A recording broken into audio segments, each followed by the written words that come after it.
এমন মধুর রাম নাম মা গো লৌরে গামরে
রামচন্দ্রের বর্ণনা দিচ্ছে মাতা শরমাতি করেছে অপলাপ দৃষ্টিতে তাকিয়ে আছে তরুণীর দিকে অপলাপ দৃষ্টিতে চেয়ে আছে এতেই কি বলছিস পুত্র?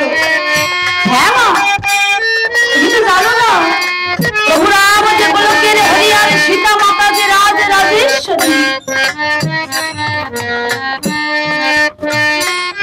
শুধু ভক্তবৃন্দ, প্রভু রামচন্দ্র গোলকের হরি, তিনি যে অন্তর্যামী ভগবান। আচ্ছা, তবে মাতা সীতাকে যখন লঙ্কাধিপতি রাজা দশানন হরণ করে নিয়ে গেছিল, এটা কি প্রভু জানতেন না? তিনি তো ভগবান, ভগবান হয়ে এটুকু জানতেন না যে মাকে কে হরণ করে নিয়ে যাচ্ছে? তবুও লীলা করে সমুদ্র তীরবর্তী মৃতপ্রায় জটায়ু পাখির মুখে জানতে পারলেন মা সীতাকে হরণ করে নিয়ে গেছে ওই লঙ্কাধিপতি রাজা দশানন। সবই যে প্রভুর লীলা। তিনি তো ভগবান, ভগবান হয়ে তো তিনি সবকিছুই জানেন। তবুও যে তিনি প্রত্যেক যুগেই লীলা করেছেন। তিনি সত্য যুগে লীলা করেছেন, ত্রেতা যুগে লীলা করেছেন, দ্বাপর যুগে লীলা করেছেন, সব যুগেই তিনি লীলা করেছেন। তাই তো কাজী নজরুল ইসলাম বললেন যে তিনি সবার সর্বদা খেলছেন, এই বিশ্ব ব্রহ্মাণ্ড নিয়ে তিনি খেলছেন। খেলিছ এ বিশ্ব লইয়ে বিরাট শিশু আন মনে খেলিছ।